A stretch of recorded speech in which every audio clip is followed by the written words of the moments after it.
네, 인사하겠습니다. 반갑습니다. 사랑합니다.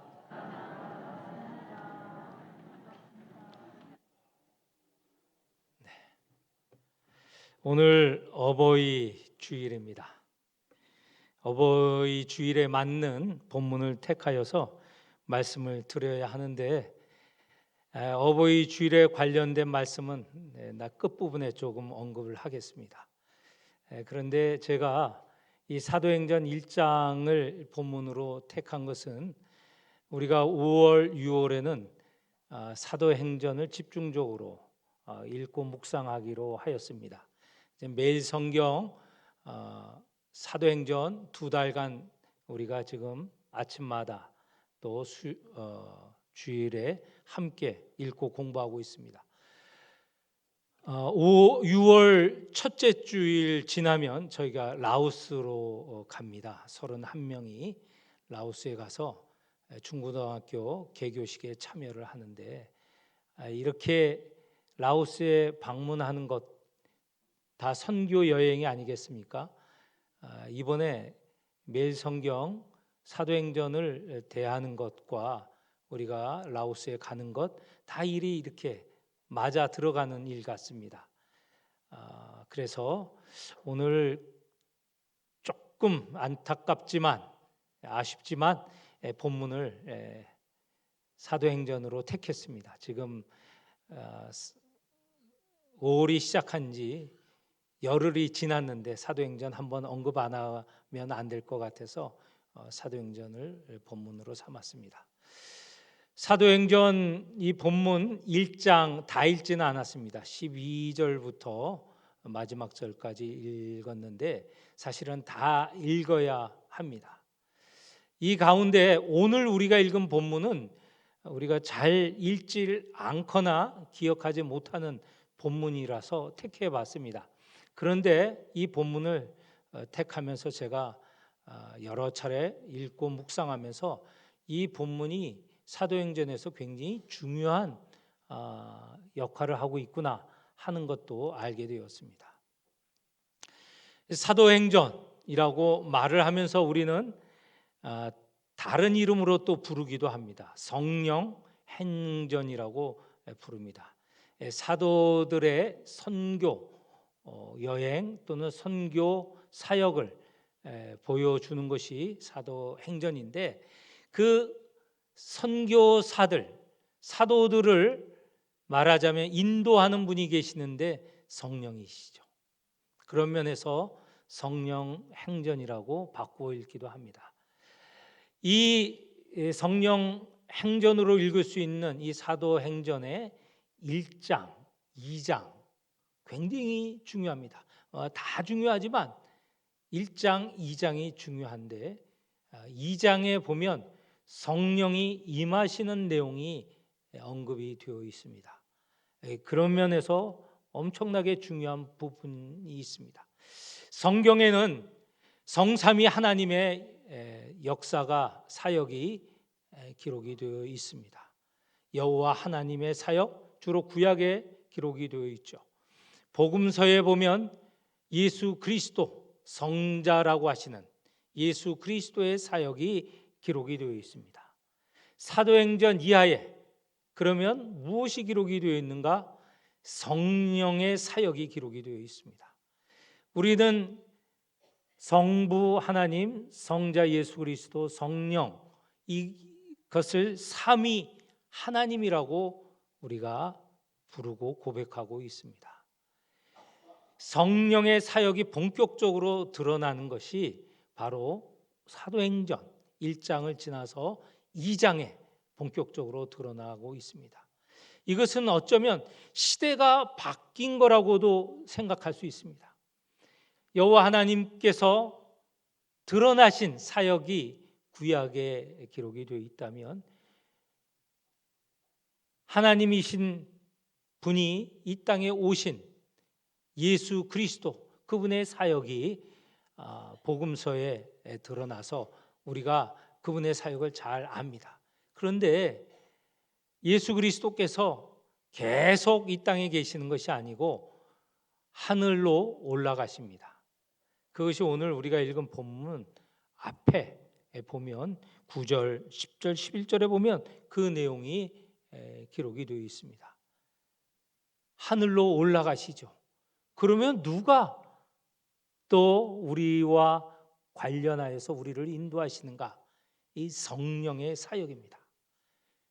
시대가 하나님이 드러난 시대, 또 예수 그리스도께서 우리에게 나타나신 시대, 그 이후에 성령이 본격적으로 사역하시는 시대, 오늘은 그래서 성령의 시대라고 말을 합니다.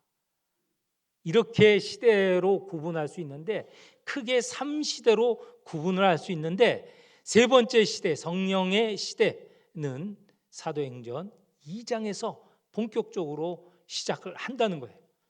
이 새로운 시대를 우리가 지금 만나고 있는 것입니다.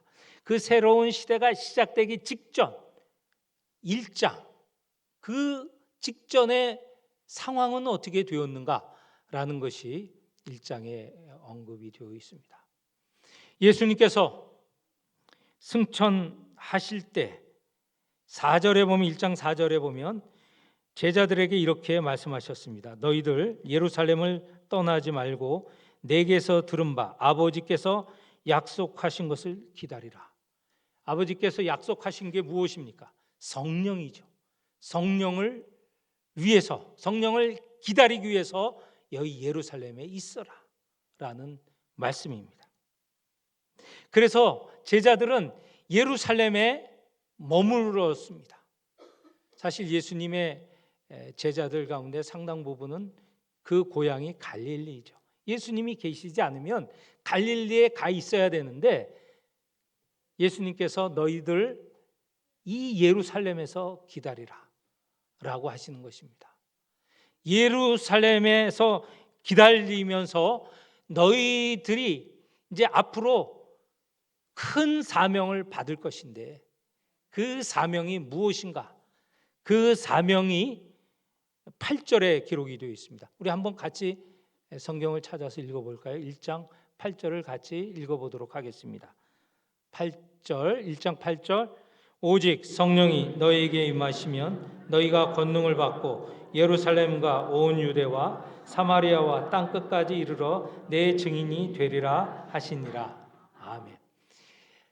하나님께서 주실 선물, 성령이신데, 그 성령이 너희에게 임하면 너희가 권능, 능력을 받고 예수님의 제자가 된다는 거예요. 내 증인, 이 말씀하시는 분이 예수님 아니십니까? 예수님의 증인이 되는 것이죠. 예수님께서 승천하시면서 11제자, 11사도, 그 밖에 또 다른 제자들에게 사명을 주셨는데, 너희들은 앞으로 성령을 받을 것이고, 성령을 받으면 온 세상에 가서 내 증인이 되어야 한다. 이것은 11사도와 그 당시의 제자들에게 해당된 것만이 아니라 오늘 우리에게도 해당되는 거예요. 우리 삶에 있어서 가장 큰 사명이 무엇이냐? 예수의 증인이 되는 사명입니다. 예수의 증인이 되는 삶이 가장 중요한 사명임을 믿습니까? 네.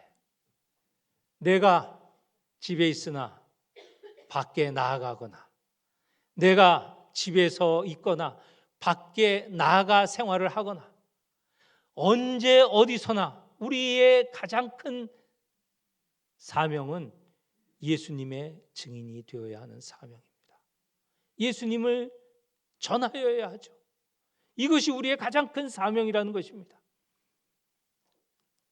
예수님이 이 땅에 오신 것은 이 세상을 섬기고 구원하려고 오셨다고 하셨습니다. 우리가 이 땅에 있는 것은 바로 그 예수님을 증거하는 삶이라는 것이죠. 이 사명을 조금도 잊으시면 안 됩니다. 언제 어디서나 우리가 늘 이 사명을 갖고 살아야 한다는 것이죠. 이 사명을 주시고 하늘로 오르셨습니다. 지금까지 말씀을 드린 것을 요약하면, 예수님께서 승천하셨는데 승천하시기 전에 우리에게 귀한 사명, 당신을 세상에 전하라는 사명을 주셨습니다. 그리고 우리에게 예루살렘을 떠나지 말고 기다리라. 그러면 하나님의 선물을 받을 것이다. 다시 말해서 성령을 받을 것이다. 그러니 너희는 예루살렘에 있으라 라고 하십니다. 예수님의 말씀에 따라서 11사도와 그리고 여러 명의 여성들, 우리가 읽어보면 14절에 보면 여자들, 그리고 예수님의 가족, 어머니이신 마리아와 예수님의 동생, 누이들이 함께 예루살렘에서 기다리고 있었습니다. 하나님이 주실 선물, 성령을 기다리고 있었다는 것이죠. 그런데 그 모든 인원이 120명 됩니다. 15절에 보면 모인 무리가 약 120명이다. 이 120명이 성령을 기다리고 있는 것입니다. 내 성령을 기다릴 때 그들의 태도, 무엇을 했는가? 그들은 기도에 힘썼습니다. 14절 중반 이후에 보면 그들이 더불어 이 120명이 한 사람도 빠지지 않고 더불어 함께 그리고 기도에 힘썼다는 거예요. 전념하였다는 것입니다. 근데 성령이 언제 오실까? 날짜를 지정해 주진 않으셨거든요. 그러니까 기다리는 거예요. 기도하면서 기다리는 거예요. 성령을 기다리는 거죠. 그런데 그 성령은 언제 오셨느냐? 2장 1절에 보면 오순절에 성령이 강림하십니다. 그러면 제자들이 한 어느 정도 기도하며 기다렸느냐? 10일입니다. 10일. 어떻게 알죠?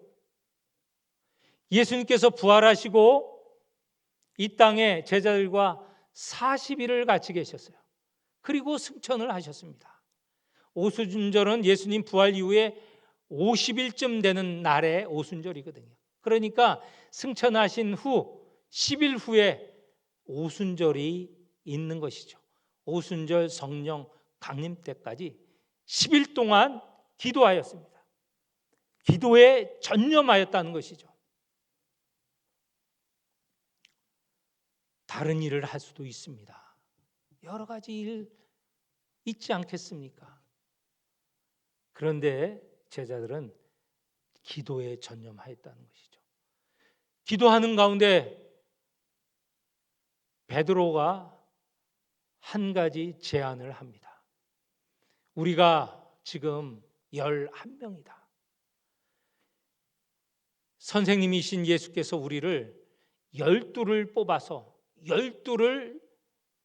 12이라는 숫자를 채워주시고 그 12와 사역하시는 동안에 계속 동행하시고 12에게 여러 가지 사역을 먼저 주셨고 먼저 파송하시고 먼저 사용하셨다는 그런 의식이 있었죠. 12이라는 게 중요합니다. 지금은 한 자리가 비워지지 않았습니까? 가롯 유다가 예수님을 배반하여서 떠났습니다. 그리고 죽게 되었죠. 지금은 11명입니다. 왜 12이라는 게 중요한가? 1, 2, 3, 4, 10, 11 다 중요한 숫자 아니에요? 13, 14도 다 중요한 숫자고. 그런데 왜 12이라는 이 숫자를 예수님께서 중요하게 생각하셨고 또 베드로는 왜 12이라는 숫자를 채워야 하냐고 해야 된다고 했을까요? 이스라엘은 12지파로 형성이 되었습니다. 12지파라는 것은 곧 이스라엘을 말하고 있죠. 예수님께서는 오셔서 12사도를 부르셨어요. 이 12의 의미는 새로운 이스라엘을 형성시키시려고 12를 부르신 것입니다. 그 이전엔 혈통으로 이루어진 12지파 이스라엘이었고, 이제 예수님께서 새로운 나라를 형성하시려고 하는데, 그것은 12이라는 이 숫자를 통하여서 새로운 나라를 형성하시려고 하는 것입니다. 지금은 한 명이 비워져 있습니다. 그래서 하나를 채워서 12이 되어야겠다라고 이 기도하는 가운데 베드로가 생각했습니다. 그런데 베드로가 생각했을 때 이것은 베드로 자신의 생각이 아닙니다. 성경에서 12를 채우라는 말씀이 있습니다. 오늘 베드로는 설교 가운데 이런 제안 가운데 성경을 인용을 하는데, 다윗이 쓴 시편 69편과 109편을 인용하여서 앞으로 12 가운데 한 자리가 비워질 것이다. 그러면 그 한 자리를 채워 12로 만들라 라는 언급이 있습니다. 물론 12이라는 숫자는 언급하지는 않았지만 한 자리가 비워질 것이고 그 자리를 채워야 된다라는 말씀을 이 시편에서 찾아냅니다. 성경에 근거하여서 12를 채우는 것이죠. 그런데 누가 이 12 가운데 들어갈 것인가? 다시 말해서 이 한 명을 누구로 채울 것인가? 이게 중요한 것 아닙니까? 왜냐하면 나중에 우리가 보겠지만 이 12를 통하여서 복음이 온 세상에 전하게 되었습니다. 이 12를 통하여서 교회가 세워지고 앞으로 전 세계에 교회가 세워지게 될 예정입니다. 그 한 자리를 채우는 것은 너무 중요한 것이죠. 그래서 그 12 가운데 빈 하나는 누구여야 하는가? 라는 것이 성경 21절 22절에 있는데, 예수님께서 요한에게 세례를 받을 그 당시부터 시작해서 예수님이 하늘로 오르시는 그때까지 그 시간 동안 선생님이신 예수님과 함께 다녔던 사람 11명은 물론 그렇게 하였죠. 그리고 11명 말고도 다른 이들도 그렇게 예수님을 따랐는데 그 가운데 한 명을 선택하라. 그가 할 일은 뭐냐? 부활하신 예수님을 증거할 사람이라는 것이죠. 예수님이 이 지상에 있으면서 하나님 나라를 전하시고 또 그것 때문에 십자가에 달려 돌아가시고, 그렇지만 사흘 만에 부활하시고 승천하시지 않았습니까? 이 모든 것을 다 본 사람이야말로, 그리고 믿은 사람이야말로 예수님의 부활을 증거할 수 있는 자격이 있죠. 그래서 그런 사람 가운데 한 사람을 택하라. 그래 여러 사람이 있겠죠. 요한의 때부터 시작해서 승천하실 때까지, 그리고 예수님과 동행하였던, 예수님의 부활을 눈으로 본 사람 여러 명이 있는데 그 가운데 두 사람을 추천을 했습니다. 두 사람의 이름이 나오죠. 23절에 요셉과 마띠아, 이 두 사람이 추천이 되는데 이 두 사람 가운데 한 사람을 뽑습니다. 그런데 베드로와 사도들은 자기들이 뽑는다는 생각을 하지 않았어요. 이 두 사람을 뽑고 이 두 사람을 누가 뽑을 것인가? 승천하신 주님께서 뽑으실 거라고 믿었습니다. 제가 24절 말씀을 읽겠습니다. 그들이 기도하여 이르되 뭇사람의 마음을 아시는 주여, 이 두 사람 중에 누가 주님께 택하신 바 되어 25절 봉사와 및 사도의 직무를 대신할 자인지를 보이시옵소서. 여기에 보면 이 두 사람 가운데 뽑힐 사람, 제자들에게, 사도들에게 보일 사람, 보일 분은 누구시냐? 주님이시라는 것이에요. 그러니까 한 명이 비워졌습니다. 그 한 명을 채워야 된다는 말은 성경에 근거한 다윗의 시편에 근거하여서, 또 그들이 경험한 바 예수님과 3년간 따라다닌 사람들 가운데, 부활을 본 사람 가운데 2명이 추천되었고, 그것을 뽑은 분은 주님이시라는 것이죠. 이렇게 하여서 어떻게 실질적으로 뽑느냐? 제비로 뽑았습니다. 구약에서는, 옛 이스라엘에서는 자주자주 제비로 하나님의 선택하심을 따랐습니다. 제비를 뽑아 그 뜻이 하나님의 뜻이다라고 따랐는데, 이번에도 그렇게 따랐습니다. 2사람 중에 제비를 뽑아서 마띠아를 선택한 것이죠. 마띠아가 선택이 된 것이죠. 오늘 설교 제목이 마띠아가 뽑히다입니다. 그렇게 뽑혀지게 된 것이죠. 그리하여서 이제 12이 채워졌습니다. 그런데 왜 굳이 12를 채우셨을까? 이미 말씀드린 대로 12이라는 게 상징적입니다. 옛 12지파 이스라엘, 새로운 하나님 나라 백성 12지파, 주님으로부터 뽑힌 12사도가 새로운 나라를 대변하는 그런 사람들 아닙니까? 그렇게 12명을 뽑아서 새로운 나라를 형성하는 그 상징적인 수로 이제 채워진 것인데, 또 한 가지가 더 있다고 저는 말씀을 통하여서 보게 됩니다. 한 자리가 왜 비워졌습니까?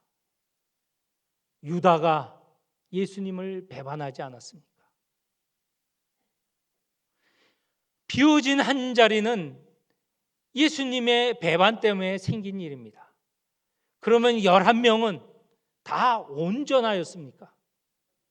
유다는 드러나게 배반하였지만 다른 11명도 예수님을 배반하였죠. 베드로 대제사장의 집에서 대제사장의 종에게 결국은 자기는 갈릴리 사람이 아니다, 예수를 따라다니는 사람이 아니다, 그렇게 구구절절히 그렇게 말하지 않았습니까? 다른 제자들, 예수님이 십자가에 달릴 때 그때 같이 있지 않았습니다.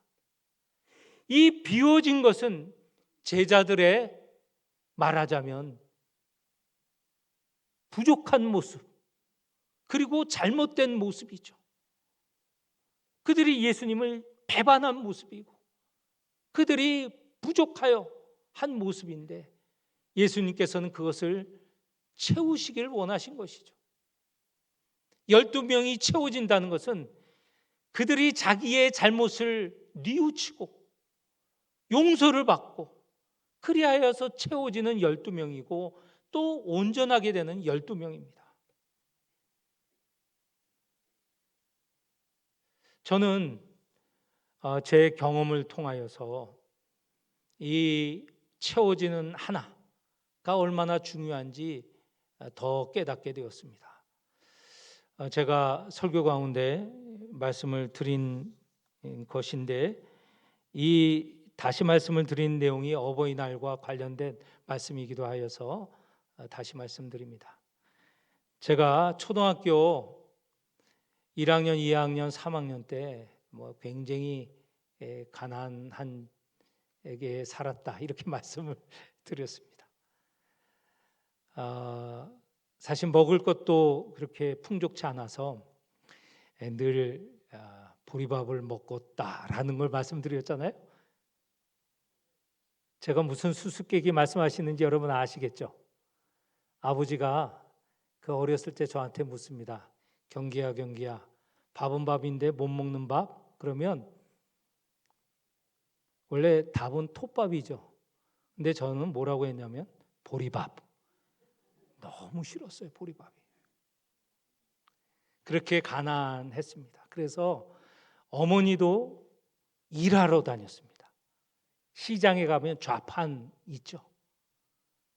그때 우리말로 다라이, 큰 다라이에 거기에 여러 가지 채소, 해물 넣고 파시는 거예요. 그걸 내내 하셨죠. 그런데 좌판이 그래도 돈이 좀 벌 일이었습니다.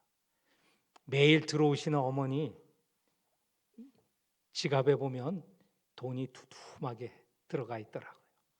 그러면 저는 그 밤에 몰래 한두 장씩 빼서 그 다음날 뭐 아무도 안 계시니까, 아버지는 직장 가고 어머니 시장 가서 늦게 오시니까 그거 갖고 만화 가게 가서 만화 보고 카스테라 사 먹고 여름에는 참외 사 먹고 그렇게 지냈습니다. 근데 저는 그 돈을 뺄 때 걸리면 어떻게 되나 라는 두근두근한 마음이 있지, 이게 잘못이란 것을 알지 못했어요. 아마도 그 상황이 계속됐으면 저는 아마도 바늘도둑이 아니고 소도둑이 됐을 뻔했습니다. 이 자리에 있지 않고 어떻게 어디에 가 있었는지 모르죠. 근데 그걸 어머니가 마침내 알게 됐어요. 한 2년, 만 2년 넘게 제가 3학년 되던 해에 어머니가 알게 되고 그날로 시장에 안 나가셨어요. 다 정리하셨어요. 그리고는 저를 학교에 선생님 앞에 데리고 왔습니다. 얘가 여차여차해서 이런 일을 한 아이입니다. 잘 보셔야 됩니다. 어머니가 신고를 했어요, 선생님 앞에.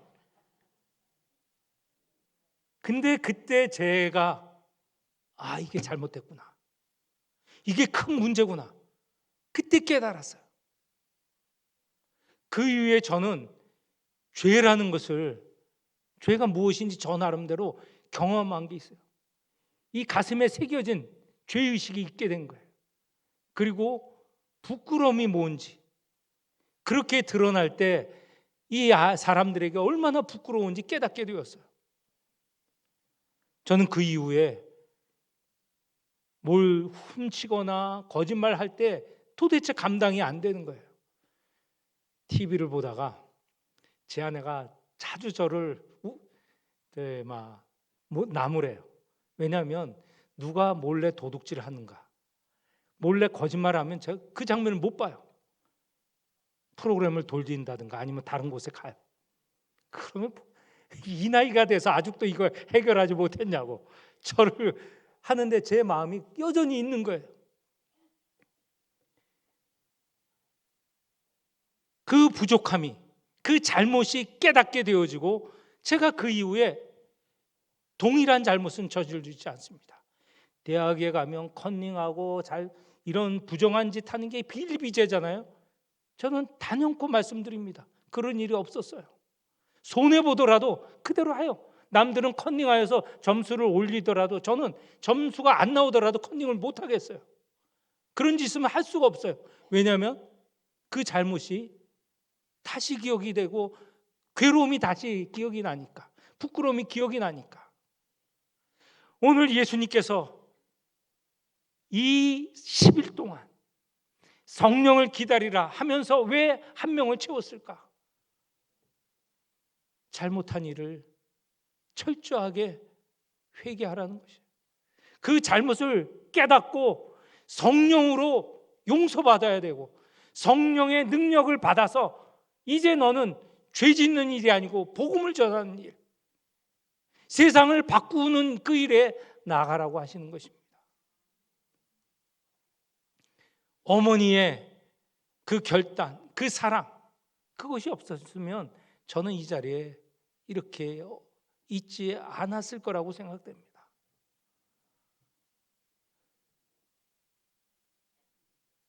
이 10일 동안 승천하시고 성령이 오시기까지 이 10일은 제자들이 다시 자신들을 확인하고 자신들이 어떠한 인물들이었는지 확인하고 다시 회개하고 자신을 정화하고 거기에 성령을 받아 이제 죄에서 벗어나서 주님께서 주신 내 증인이 되라는 사명을 가지고 온 세상에 나갈 수 있었던 것이죠. 오늘 우리 부모님들은 우리를 위해서 엄청난 사랑, 헌신, 결단들을 하셨습니다. 또 지금 부모님들은 그렇게 하고 있죠. 왜 그렇습니까? 내 아이가, 내 자녀가 올바르게 되기를, 온전하게 되기를, 거룩하게 되기를, 성령의 사람이 되기를 원해서 그러는 것 아닙니까? 어버이날, 어버이의 사랑을 기억하면서 우리 자신을 드러내놓고 죄를 해결하고 잘못을 해결하고 성령 충만하여서 주님의 주신 사명을 잘 감당하고자 결단하는 시간들이 되시기를 축원합니다. 하나님 아버지, 성령 충만하기를 원합니다. 그리하여서 주님의 사명을 감당하기를 원합니다. 세상에 나아가 예수께서 그리스도이시며 세상을 구원할 구세주임을 전하게 하여 주옵소서. 그러기에 앞서 우리 자신의 잘못된 것을 회개하고 돌이키고 성령으로 깨끗하여지며 그 힘을 얻어 사명을 감당하는 성도들이 되게 하여 주옵소서. 예수님 이름으로 기도합니다. 아멘.